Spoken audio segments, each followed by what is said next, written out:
Salamünaleyküm şeyx. Və aleyküm salam. Bəzi qardaşlar deyirlər ki, bu mənhəc haqqında olan məsələlər var. Biz ora qarışmırıq. Bu barədə mövqeyi nədir? Elhamdülillah, siz necə qarışmırsan? Necə bu mənhəc məsələləri dindir. Necə qarışmırsan? Yəni, bu, bilirsiniz, belə mövqeyi nə vaxt düzgün olar, deyəsən, mən qarışmıram. Məsələn, şəxsi məsələlərdir. Bir nəsə maşınla ixtilafı düşüb birinə, durub bunu dəvətə aid eləmək düzgün deyil. Aydındır. O məsələləri biz qarışmırıq, şəxsi məsələlər qarışmırıq.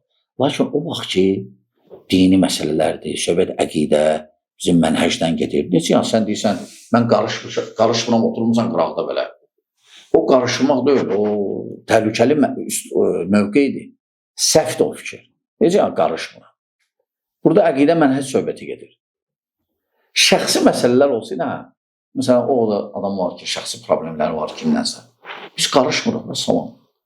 Qarışmırıq. Amma dini məsələ olsa, mənhəc məsələsi olsa, bu sənin dinindir. Sənin söhbətin dinindən gedir. Bizim söhbətlər nədir? Hakimiyyə məsələsində, bizim söhbətlər təkfir məsələsidir. Bizim söhbətlər cihad məsələləridir. Şəriətlə, şəriət olmayan şüarlar. Bizim söhbət bidətçilərlə, hizbilərlə, xavariclərlə münasibət necə olmalıdır? Ondan gedir söhbət. Necə sən deyirsən ki, mən qarışmıram? Bu təhlükəli üslubdur, təhlükəli mövqeydir, səhv mövqeydir.